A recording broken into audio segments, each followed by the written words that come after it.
and welcome to Life is Magic AF. I'm Leonie, and each week I'll be reading out your stories and experiences of all things weird, spooky, unexplained, miraculous or magical. I'll also be talking about anything related to those stories and giving you tips on how you can embrace your magic. If you'd like your story featured on the show, please email me at magicafstories@gmail.com. Today, we're talking about real experiences, seeing the future, and forgiveness. Our first two stories are from someone who wishes to remain anonymous. They say, "This first little story took place about 20 years ago, and myself and my partner were living in a small village in Wales. We were young and didn't have much money, and she'd bought a moped, which was very annoying for me because I felt that she was a bit irresponsible as a driver. So with a moped, she might end up crashing or falling off. But she managed to persuade me because of the cost implications for travelling back and forth to England, because at the time you had to pay on the bridge. So it was going to be a lot less money with regards to commuting back and forth to work. We were going somewhere and we were both driving through the village. She was on the main path ahead of me and I was in the car behind. The village road had quite a few twists and turns. She drove ahead of me and then I couldn't see her. I was just going round the bend and then suddenly, in my mind's eye, I could see her flying, like she'd lost control of the moped, flying up in the air, twisting and turning and then landing on the verge on the side of the road, with the moped skidding down the village street. I kind of shook off the thought, and then it all happened super quickly, but as I turned the corner so that the length of the road became visible to me again, I could see her again, and within a second or two, exactly that happened. So the moped went in one direction, she flew up in the air, spun over and landed on the grass verge, and the moped went skidding down the street, doing endless damage to the moped. I pulled over and thankfully she wasn't hurt, but I took her to hospital anyway so she could be checked over. Okay, so my next story is a little bit longer, but this story happened to myself and my ex-partner many years ago. I can't remember exactly how long, but a long time ago, and we were living in Leeds. She was away from home and I was in bed asleep, and I was woken up through this dream. It was the fear that had woken me up, a massive amount of fear and shock, and the images that were going through my head were loads of broken glass, like a lot of broken glass, lots of twisting and turning, and this sense of absolute fear and strangeness and upturning everything. It was just really, really vivid, but not specific, and waking up, I sat bolt upright in bed. We had 2 cats at that time, and both cats even looked at me as if to say, "What the heck was that about?" And I looked at them and kind of chatted to them, as much to calm myself as them, saying something like, "Goodness me, what was that all about?" And then eventually I had some water and kind of calmed down a bit and managed to go back to sleep. My partner, we'll call her T, was due home in a couple of days, and so life carried on as normal for a while. I didn't mention the dream when she got home and just kind of forgot about it. There were quite a lot of changes in our life at that time, and some very close friends who are Irish, who were living in the UK at the time, had just decided to go back to Ireland to raise their children. We were going to visit, and ordinarily with that kind of lovely event, I would have chosen my best clothes to wear. But for some reason, on the morning of driving to the ferry port, I chose old, scruffy trainers because in my head I kept telling myself I need to be comfortable. I chose old jeans, and I just felt a bit odd actually, but I didn't question it. I just packed nice clothes for when we saw them. Even in my own mind I thought, oh, I'll change when I get to the ferry port, which is a bit of a random one, or even when I get to the other end, when I've done the travelling. But for some reason, I knew the travelling would be the thing that I would need to be comfortable for. So we went to the driveway to pack the car, and ordinarily we would have taken our larger saloon car. At the time, it had some kind of problem. I believe it was a tyre we were a bit worried about, so we actually decided to take our smart car, which had a glass roof. The night before, for some reason, I had a very strong feeling that she was going to have an accident on her moped, like that something was going to happen to her, which it didn't, and I was glad when she returned home later that evening. But it was quite a strong feeling that something wasn't quite right. Anyway, we packed up the smart car and set off on our way to the ferry port. It was a clear day, bright and sunny, and we set off on the motorway. A little way into our journey on the motorway, I was actually looking down at the time because in those days we didn't have a sat-nav or anything like that, so I was looking down at the map to see whether it would be best to stay on the motorway or get off at the next exit, when all of a sudden I felt the car swerve really violently to one side and it lost control completely. It just kind of flung in the air with no idea why. We didn't appear to have been knocked by any other vehicle. There didn't appear to be any kind of crash or anything. We just literally were flung in the air.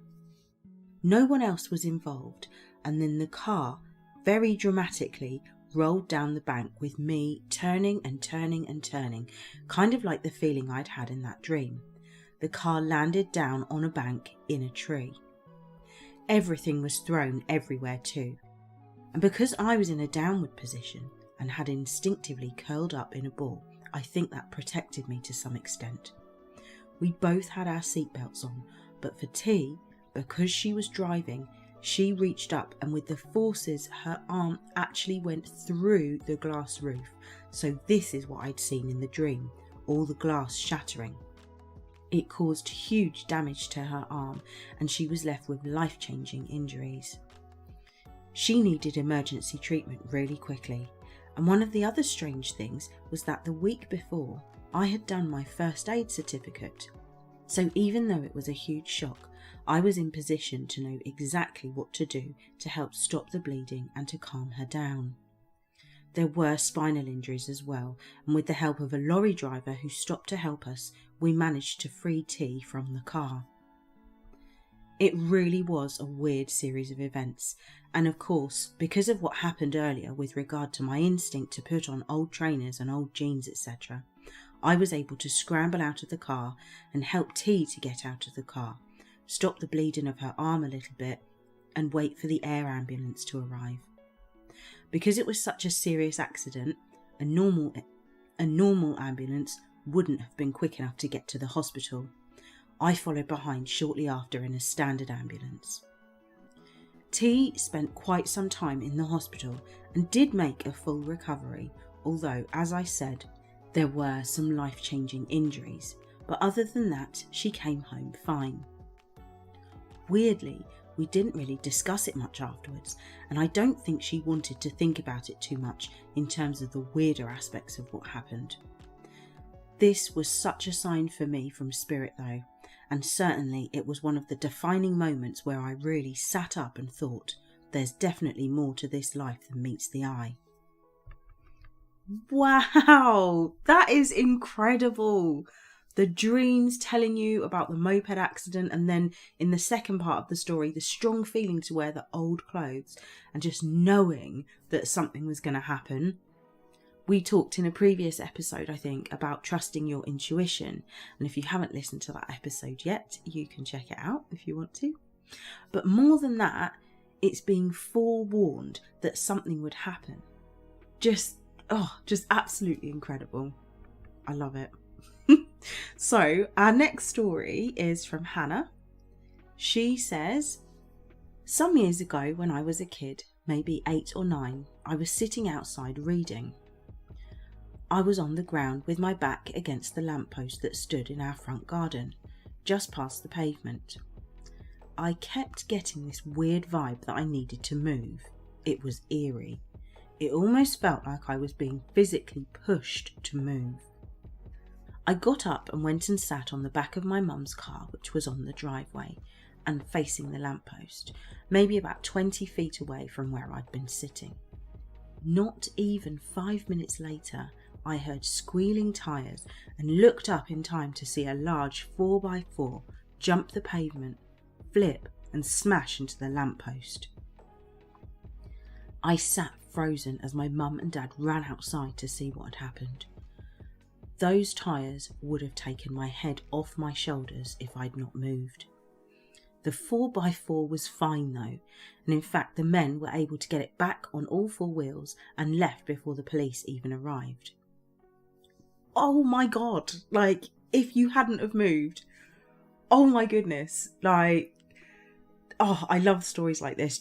You just acted on it straight away, and literally that is the reason you're still around today. Oh my goodness.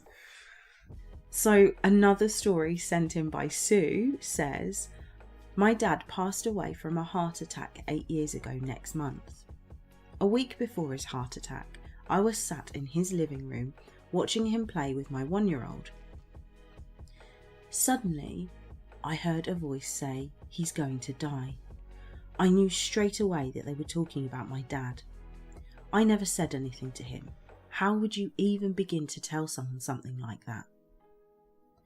A week later, I got a phone call from my sister saying an ambulance is coming out for my dad as he was having chest pains. I told her, he's having a heart attack. She tells me, no, he's not, don't be silly. He is, he's having a heart attack, I tell her. 20 minutes later, she calls back and tells me that he had a heart attack and then another 3 on the way to hospital. The doctors told us he would make it maybe 2 days. He made it to 4 days before he passed. He had always been stubborn and liked to prove people wrong. The day he passed, my sister told us, me and my stepsister, not to come to the hospital. We weren't wanted there. A few hours later, we got a message asking why we weren't there. When we found out that my sister had lied, we raced up to the hospital. We got there just before 5 p.m. At 5 p.m. sharp, my dad passed away. It was like he was waiting for us all to be together before he passed. Anyway, nearly 8 years on, I can't help but think if I had said something, would he have lived longer? Why did I hear a voice telling me my dad was going to die? If anyone can answer that, I'd be grateful. Oh, I'm really sorry to hear that about your dad. And I don't think that in that scenario there's anything that you could have done to change that outcome. I think very much that when it's your time, it's your time. And I don't think that you saying something would have changed what happened. It's really difficult living with that kind of, living with that kind of dilemma in your head of, would it have been different if I'd spoken up? Could I have changed things? Should I have said something? And honestly, at times like that, I have to kind of take what my Reiki master said to heart, because I find that it gives me a lot of comfort when I have situations, obviously not on that scale, but like when I have situations that I think, should I have done something differently? But exactly what happened is exactly right. Every minute of every day is exactly correct. So if you were meant to have done something different, you would have done. But the fact that you didn't, that was exactly what you were supposed to do in that scenario. I know it's really easy for me to say don't beat yourself up about it, but everything happens the way it's supposed to happen, and it was supposed to play out like that. So I don't think that you could have done anything different by speaking up or by telling him. So in all the stories from today, there are a couple of common themes. I was going to speak about trusting what you receive ahead of time, but I kind of already covered that in the episode about trusting your intuition. So for those of you that want to listen to that one, it was episode 4. But basically, I'm going to follow my intuition now and instead talk about how it's so important to not take on the responsibility or the guilt for the outcomes that we can do nothing about. We all have free will, and we operate within the frameworks of that free will, making choices and weighing up what we think might be the outcomes. Sometimes we have to make choices with limited information, and at other times we have more info to go on. Times, such as in these stories from today, we can see that sometimes we're given a bit more information ahead of time. We still make choices about what to do with that information, whether like in Sue's story or the first story, we decide not to speak up and to just let things play out, or like in our second story from Hannah, where she made the choice to act on what she felt. It's important to remember that we shouldn't judge ourselves too harshly for what we do or don't do. In the moment, we make what we believe to be the best choice with the information that we have, whether that's more information or it's limited. We are always choosing what we think will be the best for whatever reason, and especially if that's a really tough decision to make, we weigh up the pros and cons of each choice carefully before choosing, even if that choice has to be made in a split second. If you don't know how to forgive yourself for a decision that you made at a time and then later, knowing more and with the benefit of hindsight, wish you'd chosen differently, don't worry. I'm going to take you through a really quick process of how to forgive yourself.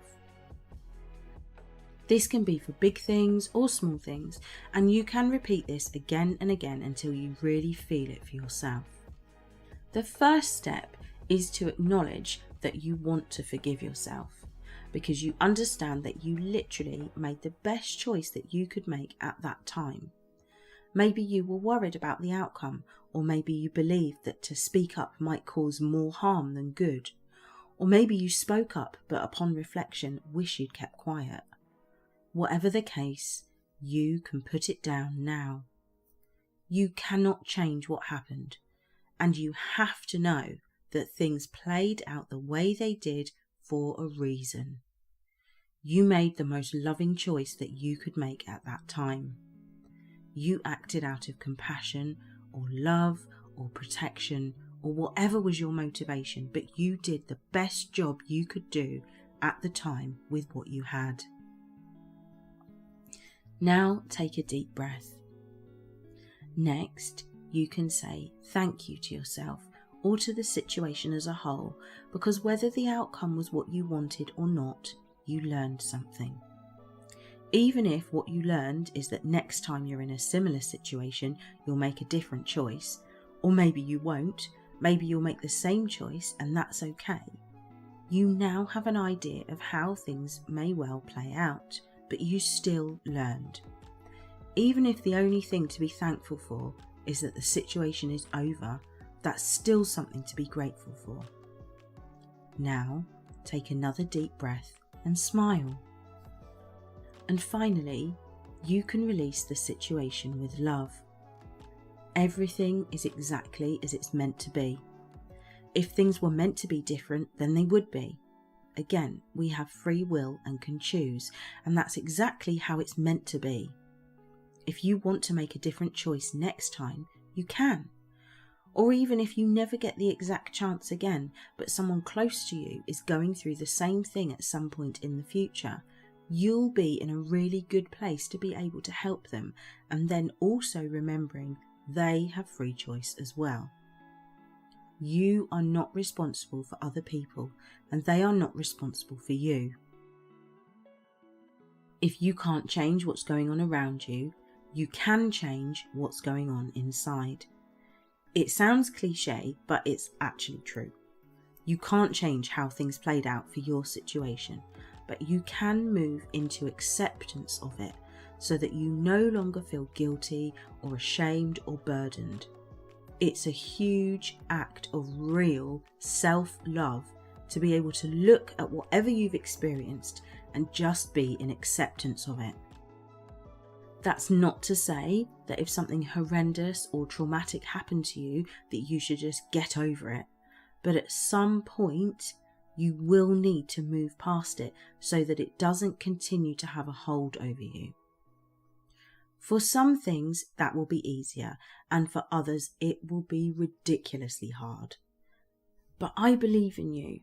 You should believe in yourself. You can do it.